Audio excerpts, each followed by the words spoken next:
Hi, my name is Carl Krause. I'm a landscape architect based in Minneapolis, and I'm honored to have you join me today in a presentation about creating healthy communities in today's public housing. I've titled my presentation Between Neighbors because I believe that positive, supportive relationships between neighbors are essential for communities not only to grow and thrive, but particularly important for communities facing environmental, health, and economic challenges. And this is especially true in public housing, where a higher percentage of public housing residents are elderly, disabled, or facing low-income issues, and the support of neighbors becomes even more important in that environment. It's also one of the things that we can do as architects and landscape architects in having the ability to create outdoor environments that encourage social interaction. A lot of public housing that's built today looks like this community. This is Harmony Oaks in New Orleans, and like many contemporary public housing developments, Harmony Oaks is a mixed income community built on top of an existing and demolished public housing development, in this case the former Magnolia houses. We're building this housing all over the country, and we're doing it in an effort to attempt better housing for public housing residents and to reduce the concentrated poverty of traditional public housing. But community in these environments is often challenged because of issues of race and social and economic gaps between the different sorts of neighbors. With the support of the Landscape Architecture Foundation, I had the opportunity to visit over a dozen of these communities across the country to talk with designers, developers, and the neighbors who live there. And while I was taking this photo, Eric, the gentleman you see sitting on his porch, invited me inside his house to talk about what it was like to live through public housing transformation from the old Magnolia to the new Harmony Oaks. And this is how he put it. When it was the Magnolia, it was like a family because everybody knew everybody. Everybody knew who lived there. Everybody knew that Miss Jones would sell icebergs around the corner. So everybody knew everybody. Then everybody knew everybody's kids. Ladies used to walk the project without fear because we knew that's John mom. Hey, Miss Brown, hey, don't worry, I'm gonna come walk you. I'm watching you. But everybody knew. So everybody was like family. And then you can walk by there. Come on, get you a plate. Come get something. You cook something, Miss Jones? Yeah, come on, get you something to eat. Get you a sandwich. But around here, everybody's born mostly inside. I know a lot of people in here who used to live here when it was the Magnolia Project. But with all the move-ins and move-outs and all these new neighbors, nobody knows nobody. You might take from Eric's story that Harmony Oaks is an exceptionally alienating community, but I don't. I don't think Harmony Oaks is much different from where most Americans live, particularly in the suburbs. What I take from it is how exceptional the old Magnolia was. At the old Magnolia, neighbors looked out for one another, and after the federal government pulled resources away from public housing, they filled in to provide that support. I also take from Eric's story that we as architects, landscape architects, and developers all have a responsibility to public housing communities, to do everything that we can to preserve the bonds of existing communities, and after redevelopment, if there is redevelopment, to put in place an environment where new neighbors can form healthy relationships. To do this, we've developed an architecture that is being replicated across the country that reflects an idealism for what we hope these communities will become. And in some ways, we're succeeding, and in other ways, we're not. But before getting further into today's public housing, I'd like to go back and talk about the generations of public housing that preceded it. That same idealism was present in the first generation of public housing, which you see here at Ida B. Wells houses in Chicago, with 1 to 5 story garden apartments. Incredibly, the 1937 Fair Housing Act that enabled this kind of housing initiated an investment equal to $14 trillion in today's money to build housing all across the country where, like in Harmony Oaks, nobody knew one another. But with design, these courtyards grew to become strong communities, and in part that was because of the careful integration of open space, here with semi-enclosed courtyards in between buildings where neighbors put out laundry, gathered to play, or simply sat to talk. This is where community started to grow, and this was by design. The projects built in this first generation of public housing reflected the best design thinking of the time by architects and landscape architects, and they drew on projects like this one, Phipps Garden Apartments, part of a Sunnyside, Queens development.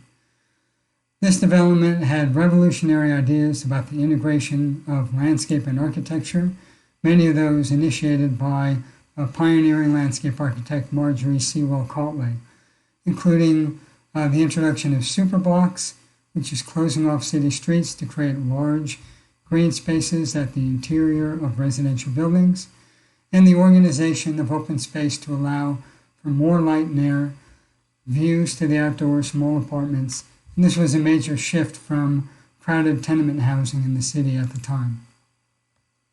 That design was built in cities all across the United States, and from 1937 to 1942, we built 100,000 homes in 140 cities. Many of these were built over industrial land, vacant land, and in other cases, these were built over areas defined as slums, which in some cases had thriving communities and considered deteriorated housing, which involved the displacement of those people and the introduction of housing that was segregated primarily for white families and relatively high rent, high enough rent that people living in those communities before could not afford to live in public housing. And those communities often look like what you see here in St. Thomas houses, which we'll revisit later in this presentation. In plan, this housing often looked like this. This is Red Hook houses in Brooklyn. I've been engaged at Red Hook houses as a part of Olin and in collaboration with KPF Architects as part of the New York City Housing Authority's Sandy Recovery Program. It's a property I know well. It's 40 acres and the largest public housing project by acreage in New York City. And you can see some of the characteristic elements of that housing here with these Tetris piece-like buildings that create semi-enclosed courtyards, super blocks where streets are cut off to limit noise and pollution from more automobiles on the street.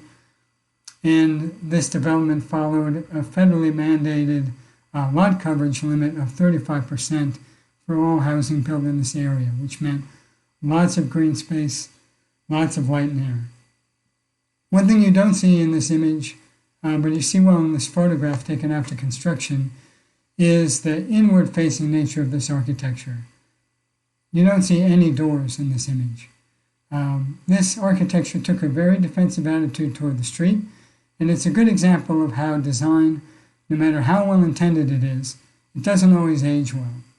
This design didn't anticipate future changes to the demographics of this housing and changes to the surrounding neighborhood, and the vitality and importance of having architecture that faces out and has a positive relationship to the street. And as a consequence, there are a number of safety issues and accessibility issues that have developed in Red Hook since its initial construction. But despite these types of flaws, this housing is really beautiful. I love looking at this image of a girl. She's up early in the morning on a snowy day in Chicago to practice her roller skating. She's got the whole center lawn to herself. This photo was taken in 1972. It's housing that was built in 1938, and it's still there today. Because the housing was built with quality materials, it has endured for that time, but it also has a really vital network of community outdoor spaces that make it a comfortable place to live. Fast forward to 1950 in the second generation of public housing, the tower in the park. Just like architects did with garden apartments, architects adopted and replicated the design typology and used it over and over again in new public housing developments. This time it was less focused on developing community and more on efficiency and affordability, drawing on Le Corbusier's Tower City concepts. These concepts were a utopian solution to urban problems. They were very far removed from the actual life on the ground. And that's encapsulated well in the sketch, where landscape amenities are just a figure of trees at the bottom of the drawing. And the real emphasis here is on highways and monumental architecture and a seemingly infinite number of housing units. Part of this was well intended in an effort to get more people into public housing. To do this, architects innovated to build housing at a cost per unit that was sometimes 80% lower than the first generation of public housing. And this meant more homes, more light and air, seemingly more of a good thing. But it wasn't just an effort to get more people housed. The lower cost of construction was directly related to a change in demographics of the public housing population.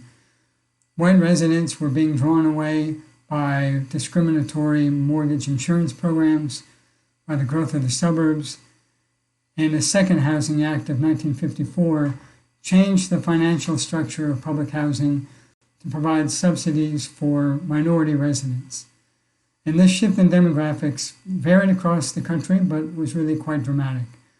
In Los Angeles, for example, 55% of public housing residents were white, 30% were black, and by 1959, that changed to 14% white and 65% black. Over 20 years, from 1950 to 1970, the nation's public housing stock grew to 1 million homes. Lot coverage of buildings was reduced sometimes to as low as 20%, and these projects didn't include integration of public housing or public transit. Typically, they didn't really have meaningful connections to the surrounding community, and landscape amenities and planting were often left unconstructed in order to reduce costs. And they were simply overwhelmed by the buildings, and I think that's well evidenced in the last image, where you had 12 kids on a very small playground meant to service hundreds of homes. Combined with increasing federal disinvestment in housing subsidies, municipal housing authorities were left without the money to adequately maintain these new properties, and they failed in spectacular fashion. This was a televised demolition of Pruitt-Igoe houses. This was not only a failure by the federal government, but it was a failure by design. The support that was needed to keep this housing in good shape was never provided, and the change in demographics created a change in attitude nationally. Public housing was now predominantly occupied by people of color, and the nation simply stopped caring. By 1973, President Nixon described many public housing projects as monstrous, depressing places, crime-ridden, and he halted all spending on new public housing developments.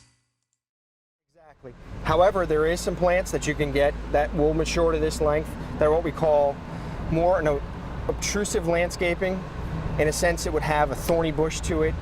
It wouldn't be so dense as this. So you still have a good visual through your building, through to the corner, through to a window, or anything to that effect. But if someone wants to crawl through it or behind it, it's going to hurt them. Yeah, they're not going to want to do it. Okay. One of the big ones that they use, it's called pyracantha. It has about 1.5 inch long thorn on it, and I wouldn't want to climb behind there. So this is as an example of what you should not do. Just Correct. to be very clear, this is bad. Most definitely. And next we have something that you should do. If we can walk over to the corner here a little bit farther, we'll be able to look at something that would be most definitely much better than this corner. Let's take a look. Mark, as you can see, there's a great example here of what landscaping around your windows and around your homes would be as opposed to it was in the corner. The video you just watched is of police officers in Wilmington, Delaware, providing training on crime prevention through environmental design, or commonly known as CPTED. SEPTED is a design tool that many architects and landscape architects are familiar with in practice, and it was created in direct response to the failure of tower housing in the 1950s and 60s. However, over the past 50 years, that same defensive attitude about public housing being monstrous and crime-ridden has led to changes in how SEPTED is practiced that is ultimately to the detriment, I think, of people living in public housing. SEPTED was originally introduced by criminologist C. Ray Jeffrey and distilled by architect Oscar Newman in Defensible Space, and you can see some of his sketches here. The idea was simple, that because bad physical design created an environment that enabled criminal activity, good physical design could therefore present it. Interestingly, Newman thought about defensible space strategies as an antidote to over-policing in public housing communities, and he fashioned defensible space as a sort of design manual with the intent of proposing widely applicable spatial design principles that would change how architects and landscape architects would practice in public housing environments. And it was extremely effective. The principles he posed, in large part, are a major component of SEPTED as it's practiced today. But the ideals and principles of SEPTED are really quite different from how SEPTED shows up in public housing. The shift in attitude as public housing being a dangerous place led to environments like this at Red Hook houses. In response to increased graffiti on building walls in the late 70s at Red Hook, the New York City Housing Authority developed a design standard where all paths would be lined by low iron fencing to keep people away from the buildings. It seemed like a good idea, and it worked for reducing graffiti. These sort of tactics within the SEPTED community are generally known as target hardening measures. The idea behind target hardening, which is not a part of Newman's original SEPTED principles, is to secure property against targets, or people who are likely to commit crimes. The problem with target hardening measures is that they don't discriminate. They impact everybody's life, whether or not you're intending to commit a crime. So you get environments like this. And at Red Hook, that shows up with security cameras, floodlights, and in some communities, even thorny vegetation to prevent people walking from place to place. These elements are commonly seen in municipal SEPTED guidelines. Those guidelines vary widely across different municipalities, and depending on where you go on the internet, you can end up with guidelines to practice really an effective SEPTED. These guidelines are also often taken out of context. Here, chain link fencing was installed well after the graffiti craze of the late 70s along a walking path, and it creates a dangerous entrapment area for this woman walking to her car. This entrapment area poses a much greater risk to the safety of neighbors at Red Hook than any risk of graffiti on the buildings. Most landscape architects and architects are familiar with SEPTED because they have to be, and they're familiar with sections like this. SEPTED is regularly included in academic curricula, it's regularly included in professional licensing exams, and it's become the de facto methodology for architects working in urban communities with actual or perceived high crime rates. But without any central authority on SEPTED, how SEPTED is practiced and implemented can vary enormously across communities. In many cases, it's departed significantly from Newman's goal of community self-policing. And like you see in this image here, this is by Randall I. Atlas, who co-authored the SEPTED chapter of Landscape Architectural Graphic Standards. I believe this appears in Architectural Graphic Standards as well. This book is a go-to resource within most design offices for how to do just about anything. It's one thing to look at a section like this if you're a property owner and you're concerned about securing your storefront, and it's another thing entirely to see a drawing like this when you're a public housing resident, particularly if you live in a community that has experienced generations of oppression and over-policing. The same tactics used in SEPTED are commonly used in urban communities where law enforcement wants to make a change to the environment intended to support their own surveillance. And often that's to the detriment of the health of the community. In another example from Wilmington, I spoke with a community forester who was assigned to an elementary school for a planting project here. This is at Elbert Palmer Elementary. It's located in a primarily African American community in Wilmington. When the forester, Sam Sayo, arrived and asked the administration about the new planting, they gave him one rule and said, no Zelkovas. Zelkovas are the trees you see in the 2007 image. They have this tight branching that all leaves from one place on the tree, typically 6 to 12 feet up. It's a dense junction of branching that makes them a great street tree, but the local police believe that these trees made it difficult for them to apprehend suspects who were stashing guns or drugs in the trees, and so they ordered them to be removed.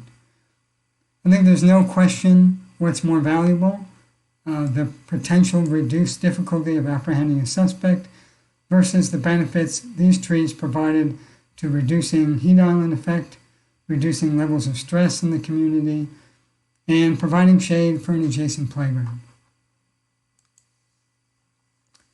The impact of surveillance on tree canopy is particularly devastating in Los Angeles, which has some of the greatest disparity in shade inequity between high and low income neighborhoods across the city. With its low-rise buildings like you see here at Jordan Downs, which is currently being redeveloped as a mixed income community, low-rise buildings and wide streets, the Los Angeles Police Department is often able to use air support units to do surveillance and apprehend suspects. Air support units in Los Angeles can request for the removal of any trees on public property where they perceive visibility as an issue, and you can see the effect of that on Jordan Downs. As part of an article I wrote for the May issue of Landscape Architecture magazine on SEPTED, I spoke with Aaron Thomas, an arborist who's planted over 3,000 trees for the Housing Authority of Los Angeles County. And he recalled numerous stories from residents who remembered trees that were removed from their neighborhood for surveillance, and also the difficulty of planting new trees, which couldn't be located in places that might interrupt communication between surveillance cameras and the camera tower, or interrupt lines of sight from those cameras. This is changing a little bit in Hecla, but I think this image illustrates well the issue of reduced heat canopy and how devastating that can be in a community that has high levels of seniors who really need the benefits of shade and reduction of heat island effect. So we have a city like Los Angeles with extremely hot summers, some of the greatest disparities in shade across neighborhoods. And ironically, the helicopters that do the surveillance are now equipped with thermal imaging technology where the lack of shade actually renders that thermal imaging less effective because the ground is hotter and they're less able to see people on the ground. These tree removals are not exactly SEPTED, but they come from the same value system that prioritizes surveillance over community health. And I do think it's worth noting here that there are efforts to reform SEPTED. There's a second and third generation of SEPTED. These are well-intended, complex, more holistic exercises that involve community engagement, looking at the root causes of crime. To properly do this, it often includes the involvement of a SEPTED credentialed member of a project team. That's not always possible in public housing, and depending on where that credential comes from, they may or may not be practicing a more enlightened version of SEPTED. I think more commonly, designers are looking for simple design guidelines that they can use on their projects, and they often refer to guidelines that make environments less appealing to be in, like the shared lawn between homes at Baldwin's Run. This is a mixed income community where all of this public housing is concentrated in one area, and it's clearly designed to maximize surveillance. This is a view from the street. There's no privacy in anybody's backyard. There's very limited planting, no understory, no shrub layer. And this ultimately limits the amount of time that people spend outside, whether or not they feel like they want to go out there. It limits interaction between neighbors, and it limits the shared sense of ownership over a common space, which might otherwise be an antidote to the littering that's happening in this lawn. Since the murder of George Floyd, there are groups like Co-Locate Design that have called for SEPTED to be abolished, and I fully support that call. I think there are simply too many resources on the internet that encourage designers to practice SEPTED in a harmful way, and more importantly, there are better proven methods to address safety issues in communities with high crime.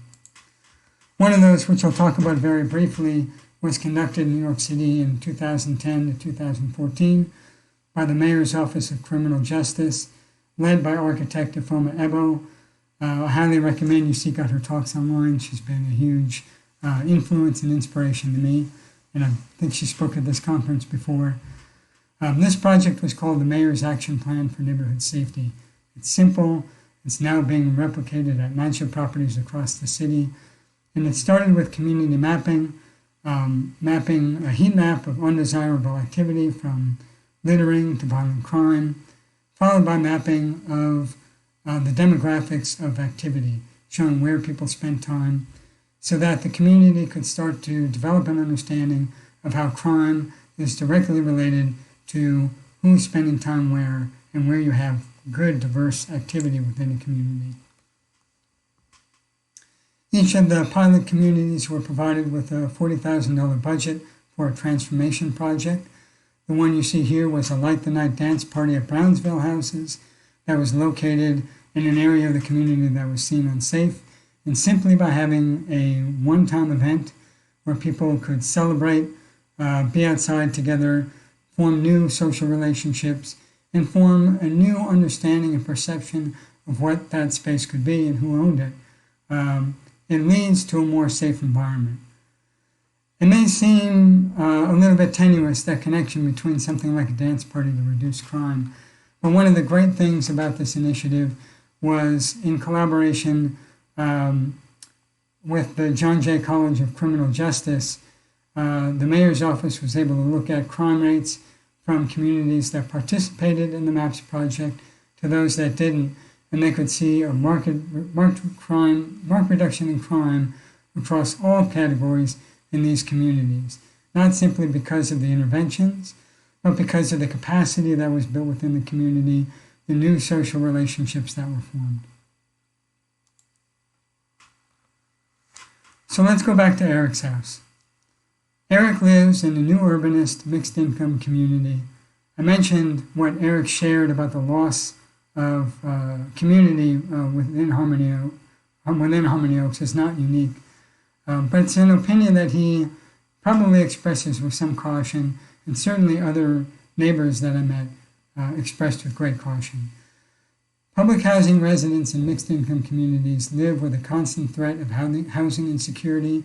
They can be kicked out of their homes for violating their lease, by more affluent neighbors reporting them for noise violations and other issues. So voicing any criticism of your community, of the housing authority, brings unnecessary risk. I greatly appreciate the residents who were willing to share with me stories of their feelings of transformation. And for every person I heard from, I imagine there are dozens more. So I'd like to play one more for you now. When I was a child, when we had all that, so I was very used to my staffs that helped me did my homeworks. And it was fun. It was really fun. It was a really fun childhood for people my age then. But now it's a lot different. Everything is so cautious. Yeah, because it's not. I can't explain it. I don't know you can understand, but it's more like I'm so used to my old neighborhood. Like I'm sure everything is fine. Everyone's watching out for my child when he or she is walking around, But now nobody knows each other, so it's a little bit harder. Just like we did with the first two generations of public housing, We're building the same type of housing over and over again, and clearly there are some things that we could do better. Of the 6,600 public housing developments in the country, with over 2 million residents, roughly 50 have been converted to mixed income housing in the last 20 years, and many more will follow. It's clear that mixed income transformation is providing better quality housing for public housing residents, and it's clear that mixed income housing is providing a financial tool that allows housing authorities to engage in rebuild projects that would otherwise be impossible. But the impact of mixed income housing on community is at best a work in progress. And I believe that we as architects and landscape architects can do it better. And I want to share with you 3 principles that I think could make a major impact in preserving and growing community through mixed income transformation. But I also want to invite you to share your ideas in the chat or in the Q&A on how you think we could do that better. The first principle is to let plants create place. The trees that were planted in 1940s public housing have grown to have outstanding character, like you see in these live oaks planted at River Gardens, formerly St. Thomas Housing. We saw these earlier in an image as just baby trees. When they're preserved, they carry the spirit of place into a mixed income redevelopment that simply can't be replaced. And in this case, some of the old buildings were retained as well. When I was taking this photo, I could hear music playing behind the building, and I went back to see what was going on. And I was invited to join Darlene's birthday party. Darlene is the woman in red at the center of the photo. It was a surprise party for Darlene.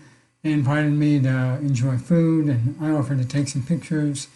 And as I was taking this picture, I counted down 3, 2, 1, and everybody spontaneously yelled St. Thomas, the name of the neighborhood, but also the name of the old houses.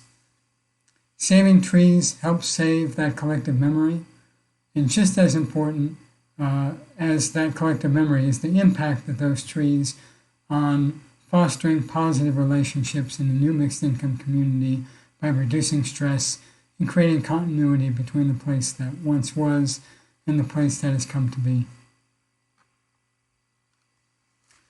At the old Iberville houses, miles away in New Orleans, some neighbors who chose to return to this public housing development asked to move back near an individual tree.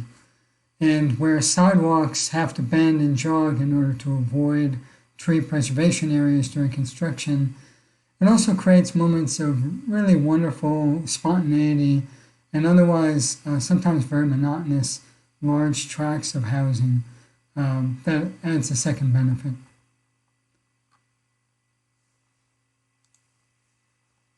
But this tree preservation isn't easy, and it takes a lot of work and it takes a lot of foresight by the planning team, and hopefully a planning team that has a good landscape architect and a good arborist. At High Point in Seattle, a mixed income redevelopment that lasted for over 16 years of construction, the design team was able to save 100 existing large trees, and the effect creates a place that looks like it's been there for 100 years. Watch the trees in this image. This is at the start of construction in 2003 in the original housing. And notice how new roads kind of jog and bend to avoid some of those existing trees. This was done by landscape architect Peg Staheli of MIG SBA. And that work of planning, monitoring tree preservation throughout construction, and advocating for those trees in the design process is really essential to start doing right away. Here's an image of a London plane tree in a courtyard that is being preserved with pretty meager tree protection, but the tree lasted. And this is the tree as it exists today in a courtyard shared in backyards from 2 rows of homes. We know as architects and landscape architects that research shows there are benefits of trees in reducing stress, reducing heat island effect, but some of the value of trees is It's just sort of known through experience. Minutes after I took this photo, a mother was leaving her home on the right side of the image with her toddler. She opened the gate, she forgot something in her home, went back, and the kid went running down the sidewalk toward the street. After that happened, a neighbor on the left side of the image in her backyard yelled out to alert the mother, who was then able to run and get the kid before he got to the street. It's not a proven fact that the tree did that, but I think it's not a mistake that sort of good neighboring happens in a place where people are drawn outdoors by beautiful, enjoyable environments. And that's something that's really well articulated by the manager of the High Point Homeowners Association, who you'll hear from here. I really truly do believe that the design itself does help alleviate any stress. Having a green environment, having trees and plants and openness, open spaces, parks that are accessible, streets where you can walk and enjoy the trees. I think all of that really does create an environment where people can get along a little bit better. It goes without saying that High Point doesn't look like most mixed income communities or public housing communities. And it's worth noting that the high cost of real estate in Seattle affords the homeowners association at High Point with the ability to maintain planting that's more labor intensive than most mixed income developments. But at the same time, you can't argue that this environment is not beautiful. And not only the preservation of trees, but the introduction of foliage through shrubs, through understory trees, it all creates a place where people are much more likely to be outside and interact with their neighbors.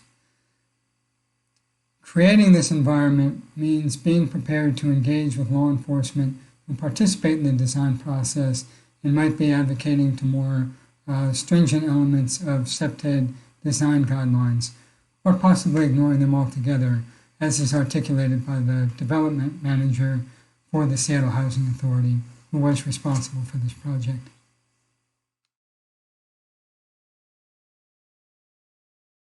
The police do not have a veto over what we do, and so we showed them the plans, we worked with them and asked for their advice. They advised us, but I didn't have to listen to them. I didn't have to be totally paranoid the way they were, or even paranoid the way we had people, low-income families who were advising us, telling us that we couldn't have bushes, because there were no bushes here before because they were all cut down and it was so dangerous. And we just said, no, this is going to be a different kind of place and we're going to do that. Comparing High Point to a place like Roosevelt Houses in Camden, clearly property values and budgets are responsible for the amount of planting, the quality of the landscape amenities. But that only goes to demonstrate the need for better funding for public housing redevelopment. If you were to consider the $1,000 or $2,000 it would take to plant trees and shrubs in this area, I believe that money would do much more for the health and safety of the community than applying the same funds to policing and security devices. Not only that, but it would just create a sense of place that is unique to this housing and really give it character that it otherwise lacks. The second principle is to create places for good neighboring. This is what we do best, particularly as landscape architects. But mixed income redevelopments leave a lot of questions about what kind of spaces are the right kind of places for neighbors to interact, what's the right scale, what's the right program, what are the right adjacencies. Consider Heritage Park. This is a mixed income development a few miles from my home. There are 900 homes in this development, and it has a big 6-acre open space at the center called Sumner Field. This is not only typical for most mixed income developments, but this sort of common space was encouraged by HUD in publications with recommendations for mixed income transformations as part of the Hope 6 program that adhered really closely to new urbanist principles that called for a central commons with the idea that everybody would gather at this sort of central park. And no doubt, Sumner Field is a great park and a beautiful space, but it really varies in terms of how it works. This is a photo I took on National Night Out in 2018. It's full of neighbors who are talking and interacting. It's well programmed with a dunk tank, DJ, food truck, competitions, but public housing authorities simply don't have the resources to do this kind of programming on a regular basis. And this is what Sumner Field looks like most of the time. It's beautiful, but there really aren't a lot of people there. And at a mixed income development that is often 30, 40 acres or more, this sort of central park can be very far from individuals' homes, sometimes more than a quarter mile. And we know from research from walkability of public amenities that when people have to travel distances over a quarter mile, they're a lot less likely to use the space. That's about half the residents who live at Heritage Park. Most of the time, Sumner Field is empty. This is an excellent park for observing nature, for dog walking, for athletics, for big events. But a lot of times, those athletics and big events don't happen here. And by itself, it can't really grow community, at least not alone. This is a look at Heritage Park and Plan. You can see the red boundary on the park there. And there's a curious way in which Sumner Field sort of acts to divide the types of housing here, where you have all homeowners on one side of the park, all rental properties and subsidized renters on the other side. So again, that park is supposed to be the common where people are coming together. But this is what it looks like from a homeowner's driveway. There's a daylighted stream in front, there's planting. Not only can you not see Sumner Field, but you can't see the public housing on the other side. So I question whether or not these large open spaces are really providing a lot of benefit for neighbors and for community development. For doing that effectively, I think mixed income developments benefit more from places like this in Mariposa, at Mariposa houses in Denver. Mariposa is exclusively a rental development, and you can see some of the smaller features here along a pedestrian walkway that passes through the center of the community. No cars here, fixed table and chairs, raised beds that are offered up for neighbors for gardening.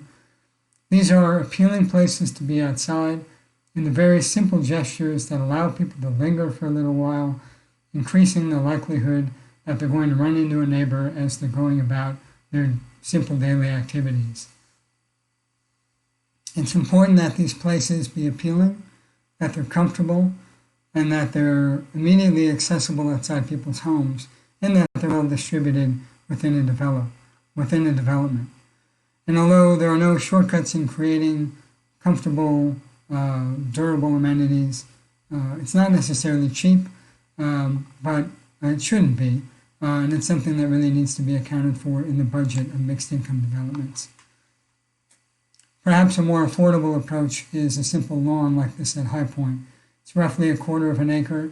It connects the front of adjacent homes, and it creates a shared space among neighbors where children play, or for seniors or other residents to look outside. Especially in mixed income communities where social and economic differences between neighbors make social interaction really challenging, I think places like these carry enormous benefit. It's also worth, I think, hearing the perspective of a homeowner at High Point to understand a little bit about the challenges of social interaction from all sides and from all residents. I've been living here since January of 2014. And how I came to be here, I was living in the north end of Seattle, and I was looking for a new place to live. The townhome in particular that I live in now was not built then, and other parts of the neighborhood I didn't like so much, so I kind of passed on it, and then a realtor 3 years later brought me back here, and I found this place, and I immediately fell in love with it. She was more focused on like the amenities of the house itself, the townhome. So she didn't really talk about like the Seattle Housing Authority or who else lived here, or that it was a significant part of a rental community. And you receive a huge package of information with a CD-ROM and everything, and nobody read it. I didn't read it. I looked at some of the things in there because I was concerned about what my homeowners' dues would be, but I didn't dig into it to kind of really discover what this community is all about. Because I think it's a very worthwhile exercise to try and get into the mystery of what is it that keeps us separate from others. I think the idea of this community was a beautiful exercise in like a physical structure that provides the possibility for people connecting. And then it's now, how do we bridge that gap? The structure that Robert is referring to at High Point could be interpreted in a number of ways. One is through an organization of the housing in a salt and pepper arrangement, as it was described to me by the project architects. This looks a little something like this, where within one block you have a mix of owner-occupied homes, and you have subsidized renters on the block as well. But also integrated with that is that small quarter-acre lawn, a small park with a playground, an alley for coming and going, different shared spaces, a greater diversity of shared spaces that make for great seams between different types of residents, but also create those common spaces that allow for that sort of neighbor interaction. And here's an example of one here, just a small lawn between homes. And the amount that does, it's almost like the first generation of public housing in those shared courtyards, to create a space where neighbors within these 6 homes can start to develop a relationship with one another.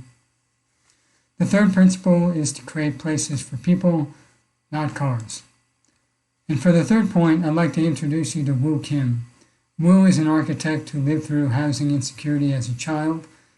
He works with WRT in Philadelphia, and he's passionate about designing quality, affordable housing. I asked Woo, when people look back at today's public housing, what is it about the design that they're going to be scratching their heads at? And he had this to say. One of the trends is still sticking to decades-old tradition of providing 1-for-1 parking or 2-for-1 parking, just a lot of parking spaces. I understand the current reality that everyone lives in, that we need cars. A lot of these communities are not very walkable. If we're asking residents to be gainfully employed, they need a car to get to their work and to drop their kids off at school and all of that. We understand that. But if you look around at a lot of public housing redevelopments, parking lots are almost never full. And I wonder, could we be doing more by rethinking how parking affects the sites? So consider this typical block in Camden, New Jersey. It's a block of row homes. It has about 50% coverage of buildings. It has 25 inches of annual runoff, more or less, with the permeability of the large trees at center. And there are roughly 1.2 parking spaces per home with street parking. Consider a block of a mixed income development located just a quarter mile away. Roughly same size block, roughly same amount of homes. But here you have 2.5 parking spaces per home with the combination of new paving at the center of the block and all of the available street parking. And that increases the percent impervious surface and significantly increases the annual runoff on this block. So environmentally, this isn't performing as well. But socially, it has an interesting effect as well. Remember Eric on his front porch. We design these mixed income communities to have fabulous front porches with the idea that neighbors are going to sit on the front porch, wave to passersby, and that this is going to be a place of social interaction between neighbors. But because these communities are so big, they're often not very walkable, and people tend to drive most everywhere. And when they drive, they often park in the back where it's easiest to get in their home, and they're outside of their car for only seconds at a time. So instead of having front porches that are active, people tend to congregate in their back porch. This is also where their mailbox most often is. And this is an area that's often enclosed, often fenced, and so you don't get as much interaction with the larger community. We've essentially replaced the shared courtyards of the first generation of public housing with parking lots, and a necessary large number of parking, and a design typology that I think is ultimate to the detriment of the people who live there. So those are only 3 ways that I think design can help build community and mixed income redevelopment. There are no doubt many more, like reducing the disruption of construction, better integrating housing types, using positive landscapes to connect neighbors, and designing flexible landscapes that anticipate diverse cultural uses. And with all those ideas, there are many challenges for implementing them and getting them right. We live in a world with more and more people, more and more of them in cities, more of them needing affordable housing. And we have an existing stock of public housing that we own that's 70 years old in some cases, and it's in need of repair and reimagining. How that housing gets reimagined, how we provide affordable housing, is always going to be the subject of great debate. But however it's done, it has to feel like home. It needs to be safe, and it needs to foster community among the people who live there. As architects and landscape architects, let's be the advocates for community and safety by addressing the basic rights we should all have and living in comfortable and safe communities. Thank you for your attention, and I so look forward to talking with you more in the Q&A.